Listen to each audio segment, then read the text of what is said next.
आज मी तुम्हाला लग्नाच्या पंक्तीतील जसे आपण कधी पण बटाट्याची भाजी नेहमी खातो बघा पुरीसोबत, तर तशाच पद्धतीने आणि खूपच कमी वेळामध्ये होणारी अशी ग्रेव्हीबाज तरीबाज अशी चमचमीत झणझणीत टेस्टी अशी ही बटाटा ग्रेव्ही म्हणजे बटाट्याचं कालवण तुम्हाला आज करून दाखवणार. इतकं छान स्वादिष्ट आणि चवदार टेस्टी ही बटाट्याची करी म्हणजे बटाट्याचा रस्सा तयार होतो ना, खाता क्षणी तुम्ही याची इतकी तोंड भरून तारीफ करताना इतकं भारी हा बटाट्याचं कालवण तयार होतं. तर चला बघूया आपण याला लागणारे साहित्य. तिकडे बघू शकता इथे मी 2-3 बटाटे मोठ्या आकाराचे कट केलेत. छोटे साईज करायचे नाहीत, मोठ्या साईजचेच कट करून घ्यायचेत. म्हणजे आपण लग्न समारंभामध्ये पूजा समारंभामध्ये बघू शकता तिकडे नेहमी असे बटाट्याचे जे काप असतात ना ते मोठेच असतात, बारीक नसतात. जसे आपण डेली करतो तसं नाही, मोठे साईज करायचे थोडेसे. आणि त्यानंतर मी इकडे बघा आता आपल्याला काय करायचं, हे थोडेसे आपल्याला तेलामध्ये अगदी नरम सॉफ्ट होईपर्यंत भाजून घ्यायचे. त्यानंतर आपण इथे काय वापरले, कोथिंबीर, जिरे, एक मोठा कांदा चिरून घेतला, याची चौकोन तुकडे केलेले आहेत, लसणाच्या पाकळ्या आणि टमाटर आणि थोडंसं अद्रक घेतलेलं आहे, एक टमाट्याचे काप केलेले आहेत. आता आपल्याला काय करायचं, पॅनकडे जायचं आहे. पॅनमध्ये आपण सर्वप्रथम हे बटाटे जे आहेत ना हे थोडेसे आपण नरम सॉफ्ट होईपर्यंत जरा हलक्या गरम आचेवर याला फ्राय करून घ्यायचं, म्हणजे बटाट्याचा थोडासा कच्चापणा पण निघून जाईल. आणि दुसरी गोष्ट, हे असं थोडंसं परतून घेतलं ना मग बटाट्याला एक चांगली चवसुद्धा येते. हे असं सुरुवातीला थोडंसं याला फ्राय करून घ्यायचं. ह्याच्यातला थोडासा कच्चापणा आपण जरा नाहीसा करायचा आहे आणि ह्याला असं फ्राय केल्याने चवसुद्धा चांगली येते रश्श्यामध्ये. हे असं ग्रेव्हीबाज भाजी तुम्ही एकदा बटाट्याची नक्की एकदा करून बघा. आणि पुरीसोबत इतकी भारी लागते ना ही भाजी, खूपच छान भाजी तयार होती. याच्यामध्ये हवं तर तुम्ही हिरवे शेंगाचे वाटाणेसुद्धा थोडेसे ॲड करू शकता. आता हे बघा थोडेसे भाजून निघलेले आहेत, नरम सॉफ्ट झालेले आहेत. आता आपण हे काढून घेऊया एका प्लेटमध्ये. हे असं फक्त थोडंसं भाजून घ्यायचं म्हणजे तेलामध्ये परतून घ्यायचं. आता हे मी सगळं काढून घेते एका प्लेटमध्ये किंवा वाटीमध्ये. हे बघू शकता आता मी हे सगळे काढून घेते. जास्त काही परतवायचं नाही, थोडंसंच परतवायचं.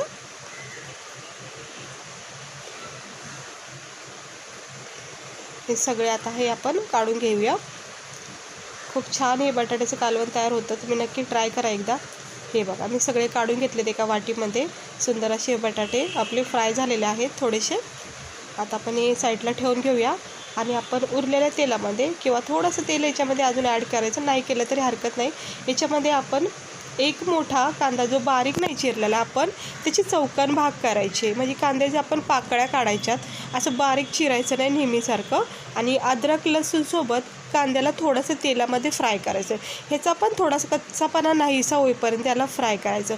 सेम प्रोसेसनी तुम्ही मटर पनीर किंवा पनीर मसालासुद्धा बनवू शकता. ह्याच प्रोसेसनी बनवली जाते ती, तर नक्की ट्राय करा ती पण रेसिपी अशा पद्धतीने. आता याच्यामध्ये मी टमाट्याचे मोठाले काप केले, ते सुद्धा मला हे परतून घ्यायचे अगदी मंद आचेवर आणि फक्त याच्यामधला थोडासा कच्चापणा आपल्याला नाहीसा करायचा.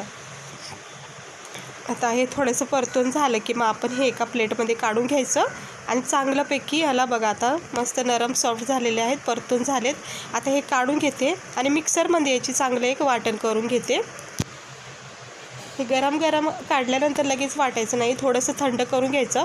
मग मिक्सरमध्ये थोडीशी कोथिंबीर टाकून भांड्यामध्ये म्हणजे ह्या मसाल्यासोबत वाटून घ्यायचं आहे. हे बघा मी सगळं काढून घेतले. आता याचं एक वाटण करून घेते याच्यामध्ये थोडीशी कोथिंबीर ॲड करून. तर बघू शकता छानपैकी फ्राय झालेलं आहे, म्हणजे भाजून काढलेलं आहे.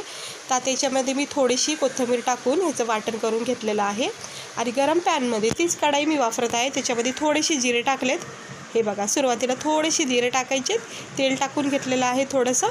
आणि आपण हे जे वाटण केले ना कांदा, टमाटर, लसूण, अद्रक आणि कोथिंबीर जे आपण वाटून घेतलं आहे त्याची प्युरी जी बनवली आपण म्हणजे ग्रेव्ही जी बनवली ते ह्या गरम तेलामध्ये जिऱ्यासोबत टाकून घ्यायचं आणि थोडंसं परतून घ्यायचं. परतून झालं की मग आपण ह्याच्यामध्ये आपले डेली रुटीनचे जे मसाले असतात ते ॲड करायचे आवडीनुसार. तर इकडे मी 2 चमचे लाल तिखट वापरते, आवडीनुसार तुम्ही इथे लाल तिखट कमी जास्त करू शकता. 1 चमचा हळद टाकले, 2 चमचे लाल मसाला पावडर टाकलेला आहे. त्यानंतर मी 1-1.5 चमचा धना पावडर टाकून घेते. बघा 1.5 चमचा मी धना पावडर टाकून घेतलेला आहे. आणि अर्धा 1 चमचा किंवा 1 चमचा 1.5 चमचा गरम मसाला, छान असा फ्लेवरचा गरम मसाला मी इथं टाकून घेतला आहे. आता हे सर्व मसाले आपण ह्या ग्रेव्हीमध्ये परतून घ्यायचं, जोपर्यंत ह्याला चांगला असा रंग येत नाही आणि तेल सुटत नाही तोपर्यंत ह्याला मंद आचेवर परतून घ्यायचं.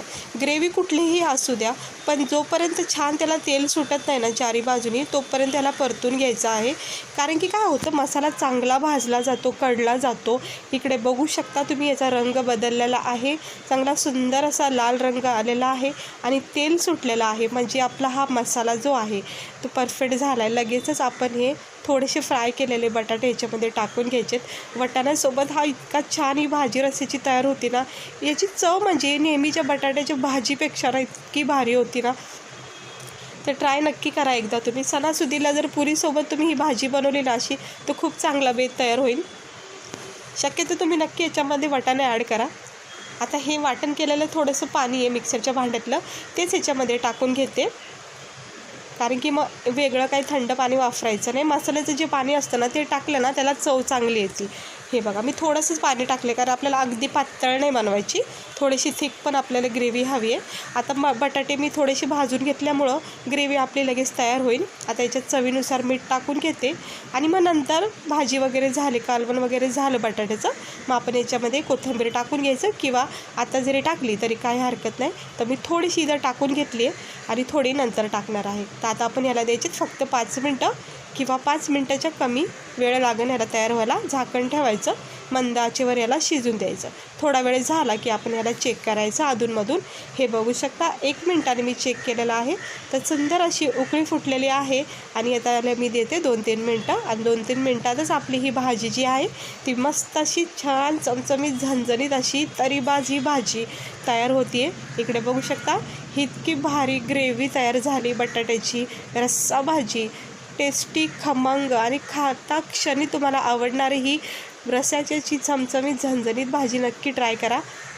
आता मी प्लेटमध्ये याला सर्व करते.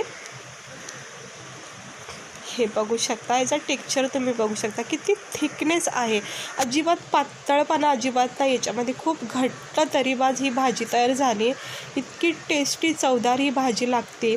याच्यामध्ये वाटाणे टाकले ना ते याची रंगत अजून पण वाढेल आणि मस्त चवदार अशी ही भाजी लागते. गरमागरम पुऱ्यासोबत गरमागरम अशी रस्सा भाजी बटाट्याची नक्की एकदा खाऊन बघा, तुम्हाला खूप आवडेल ही भाजी. आणि नेहमी तुम्ही अशा पद्धतीने ही भाजी करता माझी खात्री आहे, कारण मला ही पद्धत खूप आवडलेली, मी नेहमी करते अशी भाजी. तर तुम्ही पण ट्राय करा एकदा. आणि सेम प्रोसेसनी तुम्हाला मी सांगितलं आलू मटर किंवा फक्त पनीर मसालासुद्धा तुम्ही अशा प्रोसेसनी करू शकता.